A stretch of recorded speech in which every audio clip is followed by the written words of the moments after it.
It all started like any other road trip. Four of us, me, my girlfriend Jenna, and our best friends, Matt and Lisa, set out on a weekend camping trip. The goal was simple: escape the grind, unplug, and get some fresh air. The vibe was perfect. Snacks, music, laughter. It felt like the beginning of a great adventure. But as the sun dipped below the horizon, things started to change. Somewhere along the way, our GPS froze. 1 second, we were following the blue line. The next, it disappeared entirely. No signal, no directions, just us and the open road.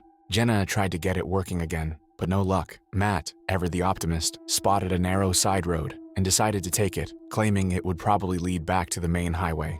"It's just a detour," he said, famous last words. At first, it felt like any other country road, quiet, isolated. But as the trees grew denser and the road rougher, the air seemed heavier. Jenna voiced what we were all starting to feel.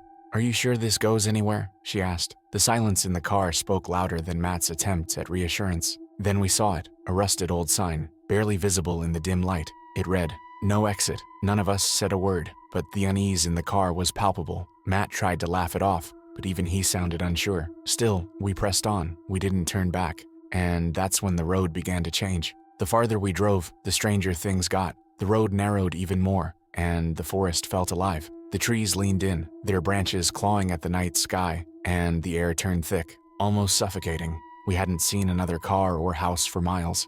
Lisa tried to lighten the mood. "What's next? A haunted mansion," she joked. We laughed nervously, but her words hung in the air, feeding the creeping unease we all felt. By then, even Matt started glancing at the rearview mirror more often than usual. Then we noticed something strange. The same landmarks kept appearing: a broken street sign, an abandoned car, and an old wooden bridge. No matter how far we drove, it felt like we were going in circles. Jenna was the first to speak up. "We've passed that bridge before, I'm sure of it." Matt dismissed it as paranoia, but the tension in his voice gave him away. "It's just a similar-looking bridge," he muttered. None of us believed him, but what else could we do? The road felt endless, and there was no way to turn around. It was too narrow, too overgrown. And then we saw him, a man standing on the side of the road, barely visible in the glow of the headlights. He wore an old jacket, his face shadowed beneath a hood. He raised a hand, gesturing for us to stop. We didn't want to stop, but what choice did we have? Maybe he could help. Maybe he knew where we were. Matt rolled down his window as we slowed to a crawl. "Need a lift?" he called out. The man stepped closer, but not into the car. Instead, he leaned down, his face still hidden, and said, "I'll guide you, just follow my directions." We didn't know who he was or why he was there, but something about his voice sent a chill down my spine. Still, we followed his lead, hoping he'd guide us back to safety. But deep down, I already knew this road wasn't going to let us go that easily.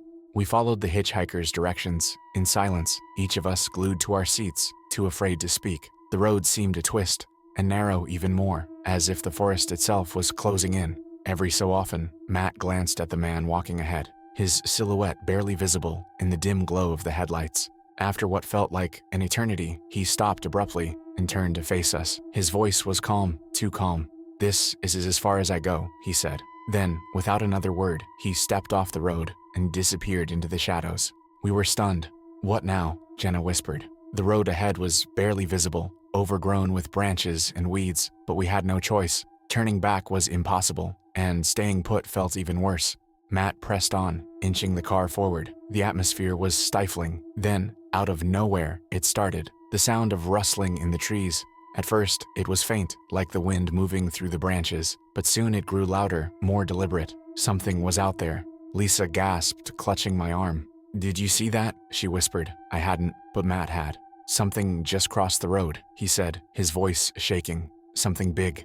He slammed on the brakes, and we sat in silence, straining to hear anything over the pounding of our hearts. Then came the sound, a low guttural growl, followed by a snap of twigs. It was close, too close. "We have to move," Jenna yelled. Matt hit the gas, and the car lurched forward. The headlights caught something, a flash of movement, a shape darting into the trees, but it was gone before we could make sense of it. We drove blindly, the road twisting and turning, the forest seeming endless. The growling faded, but the sense of dread didn't. It felt like we were being watched, herded even. And then we saw it, the wooden bridge we'd passed before, exactly as it had been hours ago. We were back where we started. The road had looped. There was no way out. We stopped at the bridge, our hearts pounding. "This isn't possible," Jenna whispered. "We've been driving for hours. How are we back here?" No one had an answer, but the silence spoke volumes. The road wasn't just endless. It was trapping us.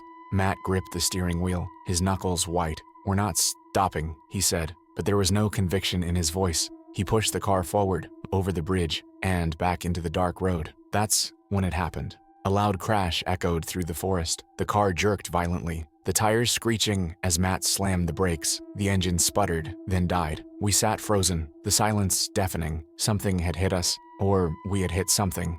Lisa was the first to break the silence. "What was that?" she asked, her voice trembling. None of us could answer. The headlights were still on, illuminating the road ahead. But there was nothing there. No sign of an impact, no sign of anything. "Stay in the car," I said, though my own voice shook. Matt didn't listen. He opened the door, the sound unnaturally loud in the stillness, and stepped out to inspect the car. The rest of us stayed frozen, our eyes darting between the shadows outside. Matt crouched near the front bumper, shining his phone flashlight on the ground. Then he froze. "Guys," he whispered, barely loud enough for us to hear. "You need to see this."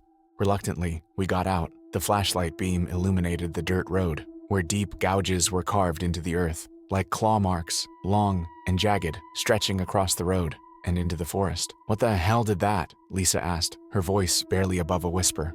Before anyone could answer, the forest erupted. A guttural growl echoed from the trees, followed by rustling and snapping branches. Whatever had been following us was close, too close. Jenna grabbed my arm. "We need to go, now, Dot." We scrambled back into the car, but the engine refused to start. Matt tried again and again, but the car only groaned in protest. Anchored in through the windshield, we saw it, a shape emerging from the shadows. It was massive, its glowing eyes piercing through the darkness. "Drive!" Jenna screamed. Matt slammed his foot on the gas, and the car roared to life, tearing down the road. The shape vanished into the trees, but we could feel it, whatever it was, following us. The growling grew louder, the snapping branches closer. It didn't matter how fast we drove or how far we went. Deep down, we all knew the truth. We weren't getting out, not unless this road decided to let us. We drove for what felt like hours, the forest pressing in on us from all sides. The growling had stopped, but the silence that followed was almost worse. It felt heavy, oppressive, like the road itself was watching us, waiting for its next move. Lisa broke the silence, her voice trembling. "We can't keep doing this. We're just going in circles." She was right. The endless loops, the strange landmarks, the ominous bridge. We were trapped. And then Jenna said what we were all too afraid to admit. "It's not just the road. It's the forest. It's alive." We didn't want to believe it, but the evidence was undeniable. This wasn't just a place. It was something else, something that didn't want us to leave. And then, as if to confirm her words, the car sputtered and died again, leaving us stranded in the pitch-black woods. That's when we saw him again, the hitchhiker. He stood in the middle of the road, staring at us. There was something different about him this time, something unsettling. He didn't move, didn't speak. He just watched. Matt opened the door, ready to confront him. But before he could step out, the hitchhiker raised his hand, gesturing for us to stop. His voice cut through the silence, calm and chilling. "This road doesn't let anyone go without a price," he said. "A price?" Jenna whispered. The hitchhiker nodded. "One of you must stay. Only then will the others be allowed to leave." His words hit us like a punch to the gut. We stared at him, frozen, as the weight of what he'd said sank in. We argued, desperate to find another way. There had to be a way out. There had to be. But deep down, we knew he was right. This road wasn't going to let us all go. Someone had to stay behind. Then Matt did something I'll never forget. He looked at us, his face calm despite the fear in his eyes. "I'll do it," he said. "I'll stay." Jenna and Lisa begged him to reconsider, but he shook his head. "It's the only way." Before we could stop him, Matt stepped out of the car and walked toward the hitchhiker.